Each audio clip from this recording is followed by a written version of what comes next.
Você está ouvindo Em Segundo Plano, conteúdo feito para ser ouvido, não assistido. Este episódio foi pensado para acompanhar seu foco, enquanto você estuda, trabalha ou reflete. Sabe, às vezes parece que a gente vive numa competição de ansiedade. Quem tá mais sobrecarregado? Quem dormiu menos? Quem tem mais abas abertas no cérebro. Exatamente. E aí fica a pergunta: como é que ideias de quase um século atrás, de um mundo que a gente imagina ser mais simples, poderiam nos ajudar hoje? Essa pergunta é o ponto de partida de tudo, né? A gente tem essa tendência de achar que sabedoria tem prazo de validade, que um conselho de 1934, sei lá, não serve para 2025. Sim, que é algo datado. Pois é. Mas o que a gente descobre quase sempre é que, olha, a tecnologia muda, os cenários mudam, mas as engrenagens da mente humana, nem tanto. Exato. E é por isso que essa nossa análise de hoje é tão fascinante. A gente tem em mãos uns trechos de um livro de 1934 chamado You Can Master Life. O autor é James Gordon Gilkey. Isso. E, confesso, o livro parece aquele achado de sebo, sabe? Capa meio desbotada, é uma mistura de filosofia com autoajuda, com os conselhos que são, ao mesmo tempo, charmosamente datados e, o que é chocante, assustadoramente atuais. E é importante dar o contexto, né? O James Gordon Gilkey era um pastor cristão liberal, bem influente na época dele. Ah, então tem um fundo religioso. Sim, sim. Mas o nosso trabalho aqui é como o de um garimpeiro, sabe? A gente vai peneirar o texto para encontrar as pepitas de sabedoria prática, aquelas que brilham independentemente de qualquer dogma. Entendi. De certa forma, o que ele fazia lembra muito o que pensadores como Alain de Botton tentam fazer hoje. Criar uma espécie de sermão secular, oferecendo orientação para a vida de um jeito mais universal. Gostei dessa ideia, sermão secular. Então, a nossa missão está definida. Vamos mergulhar nesses conselhos de quase 100 anos para ver o que ainda serve, o que a gente pode adaptar. E quais ferramentas atemporais a gente consegue extrair para quebrar esse ciclo vicioso da preocupação? Exatamente. O objetivo é esse. É destilar esses conselhos e ver como eles conversam com a nossa realidade de hoje, em 2025. Vamos lá. Ok, então vamos começar a desvendar isso. O primeiro conceito que, para mim, saltou aos olhos, vem de um capítulo com um título bem direto: Quebrando as garras da preocupação. Bem direto mesmo. E nele, o Gilkey apresenta uma ferramenta que ele atribui a um humorista da época, que tudo indica ser o Mark Twain. Ele chama de tabela da preocupação. Ah, claro. Isso me lembra imediatamente daquela frase famosa do Twain. Algo como: tive muitas preocupações na minha vida, a maioria das quais nunca aconteceram. Exato. É exatamente essa a ideia. A tabela é uma tentativa de colocar matemática na sensação, de auditar nossas próprias ansiedades. Auditar as ansiedades, boa definição. E os números que o Gilkey apresentam são um soco no estômago, na verdade. Segundo a tabela, as nossas preocupações se dividem tipo assim. Como? 40% são sobre desastres que nunca acontecem. 40%. É quase metade do nosso sofrimento mental jogado fora com coisa que só existe na nossa cabeça. 40 é um número impressionante e não para por aí, né? Não, continua. Depois vem 30% sobre decisões passadas. Coisas que já aconteceram e sobre as quais a gente não pode fazer absolutamente nada. Aham. Já estamos em 70%? 70%. Aí vem outros 12% com medos de possíveis doenças que nunca se materializam. E, para fechar, 10% são preocupações com filhos, amigos, familiares, como se eles não tivessem bom senso para se cuidar. O que nos deixa com um número quase uma migalha, né? Pois é. A matemática final é que só 8%, de tudo que nos tira o sono tem algum fundamento real. Quando eu li isso, eu tive que parar e respirar um pouco. Chocante. A gente passa a vida inteira com a mente a 1000 e 92% desse barulho todo é essencialmente inútil. De colocar as preocupações em caixinhas já diminui o poder delas sobre a gente. Verdade. Aí a prescrição do Gil que se torna quase óbvia. O primeiro passo para dominar a ansiedade É forçar a nossa mente a se concentrar só nesses 8% de perigos que são reais. E solucionáveis. Mas será que é tão simples assim? Na prática, a gente consegue simplesmente falar para o nosso cérebro: ok, cérebro, a partir de agora ignore 92% dos seus pensamentos. Parece, sei lá, uma tarefa hercúlea. Essa é a questão central. A ideia não é eliminar a preocupação. Isso seria desumano e até perigoso. O ponto é a alocação de recursos.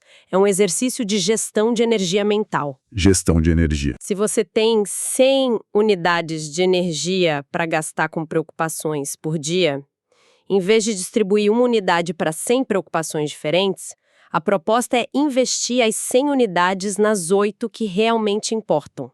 É uma mudança de perspectiva radical. Total. Sobre o que merece a nossa atenção. Basicamente, libera sua mente para viver 92% do tempo. É como se fosse uma triagem mental, então. Agir como um porteiro bem rigoroso na entrada da nossa mente. Exato. Você, preocupação com o meteoro que pode cair amanhã. Fora. Você, arrependimento daquela resposta que eu dei em 2005. Fora. Você, preocupação com a apresentação de amanhã. Ok, você pode entrar. Vamos conversar. É exatamente isso. E essa ideia, apesar de ser de 1934, continua ecoando por aí. O artista Andrew Kumoa, por exemplo, fez uma obra gráfica em 2008 chamada Minha Roda da Preocupação. Ah, eu acho que já vi isso. É um gráfico de pizza, gigante e colorido, onde cada fatia é uma ansiedade dele. Desde as mais bobas, tipo não ter nada interessante para dizer, até as mais profundas. É uma visualização moderna da mesma auditoria que o Duke propôs. E a fonte também falava do escritor F. Scott Fitzgerald, não falava? Sim. Numa carta para a filha dele, a Scott, ele listou coisas com as quais se preocupar e coisas com as quais não se preocupar. Era um guia prático. Tipo o quê? Ele dizia, por exemplo, para se preocupar com a coragem, com a limpeza, mas não se preocupar com a opinião das pessoas ou com coisas que estão além do nosso controle. É a mesma premissa, né? A sabedoria não é não se preocupar, mas escolher com o que se preocupar. Exatamente. Certo. Agora, essa ideia de categorizar preocupações é poderosa, mas até que é fácil de aceitar. O próximo conselho do Gilkey, no entanto, confesso que na primeira leitura eu torci o nariz. Ah, tem um mais polêmico. Tem. Ele vem de um capítulo chamado Realizando o próprio trabalho em meio às dificuldades. E a ideia central é que a gente deveria se forçar a parar de tentar explicar as nossas dificuldades. Peraí, isso vai contra tudo que a cultura atual prega, né? A gente vive na era da terapia, da busca pelo porquê, de entender a raiz dos traumas. Exato.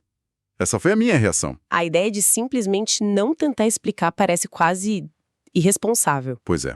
O Gilkey escreve, e aqui vou citar a essência do que ele diz, que esse esforço para encontrar uma explicação para tudo de ruim geralmente é prejudicial, que leva à introspecção excessiva, à autocomiseração e quase sempre nos joga num estado de confusão e desespero. É uma afirmação bem forte, quase uma heresia para a psicologia pop de hoje. Totalmente. E ele arremata com uma frase que é de uma simplicidade brutal. Muitas das situações difíceis da vida não podem ser explicadas. Elas só podem ser suportadas, superadas e gradualmente esquecidas. Uau! Isso me soou tão contraintuitivo. Como assim não explicar? Não é justamente entendendo a causa que a gente evita repetir o erro? E essa é a objeção mais inteligente a essa ideia. O que é fascinante para mim é a nuance que ele propõe. Ele não é contra o aprendizado, contra a reflexão. Então o que ele quer dizer? O alerta dele é contra o que a gente poderia chamar de paralisia pela análise. Ele faz uma distinção crucial entre usar energia para entender o que aconteceu e usar energia para gerenciar a situação e seguir em frente. Entendi. É como a diferença entre um historiador estudando as causas de um naufrágio e um marinheiro tentando consertar um buraco no casco no meio da tempestade. Analogia perfeita, é isso. O historiador tem o luxo da distância. O marinheiro precisa agir. O Duke Kay está falando para o marinheiro. Faz sentido. Ele argumenta que, no meio da crise, a busca incessante pelo porquê pode virar um sofrimento a mais, um luxo que nos impede de focar na sobrevivência.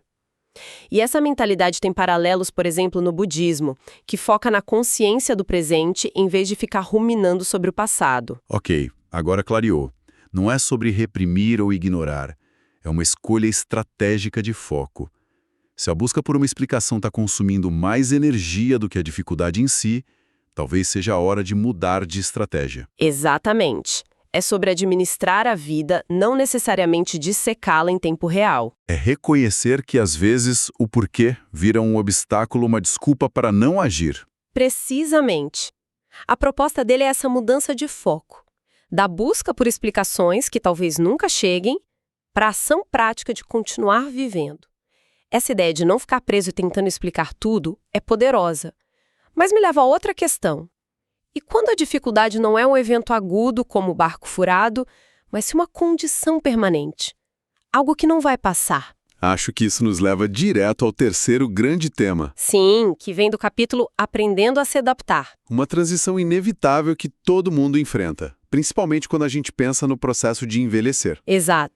A ideia central dele aqui é que a verdadeira tranquilidade interior só é alcançada quando a gente se rende ao que é inexorável. Quando paramos de lutar contra o que não podemos mudar. Isso.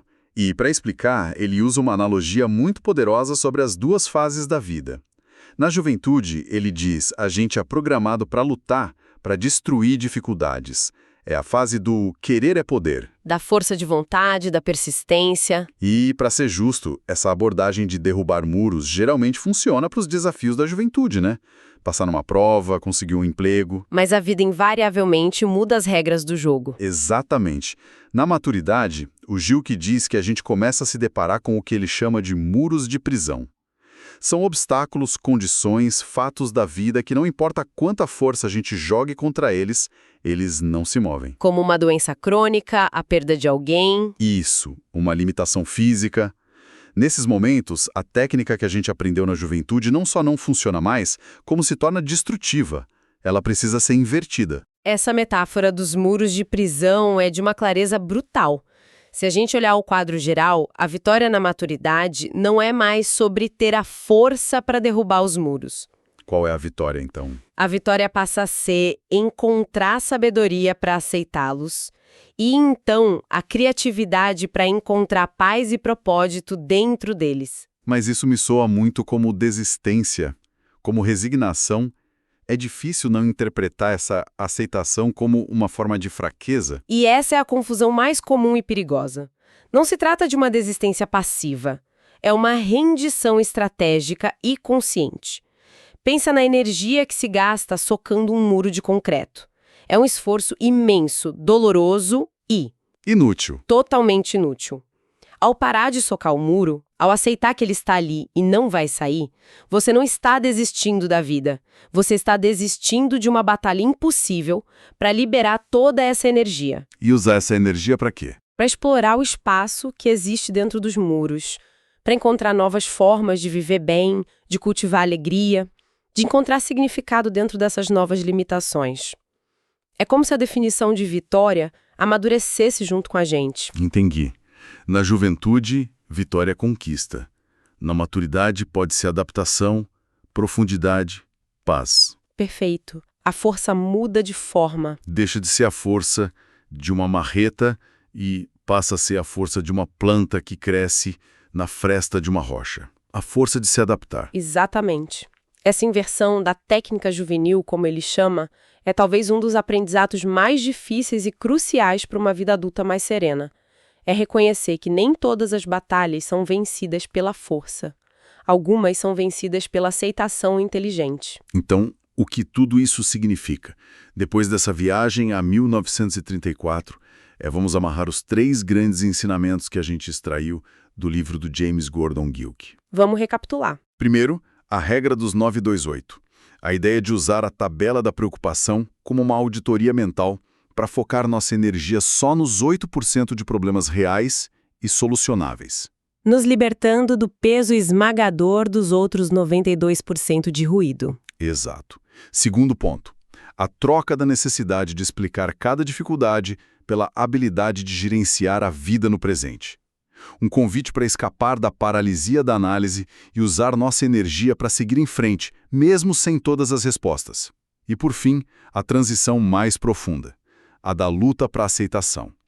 O reconhecimento de que a estratégia que serve na juventude, a de lutar e destruir obstáculos, precisa ser invertida na maturidade, quando encontramos os muros de prisão da vida. A vitória se transforma em encontrar paz e propósito dentro daquilo que não pode ser mudado. Perfeito. E com base nessas ideias, principalmente nesta última, fica uma reflexão final que talvez seja o ponto mais complexo de todos. De o que sugere que essa estratégia muda com a idade, de lutar para aceitar. E isso levanta uma questão essencialmente prática e muito delicada. Que seria? Como uma pessoa sabe quando é o momento certo de fazer essa transição? Como discernir entre um obstáculo que exige mais persistência e um muro de prisão que exige aceitação? Boa pergunta. O que se arrisca ao aceitar os muros cedo demais, talvez se tornando passivo diante de algo que ainda poderia ser mudado, e, por outro lado, o que se perde ao continuar lutando contra o inevitável por tempo demais, desperdiçando anos, energia e a chance de encontrar a paz, simplesmente por não saber a hora de parar de socar o muro. Se este conteúdo conseguiu te acrescentar algo, ele cumpriu seu papel. Obrigado por ouvir. Até o próximo episódio.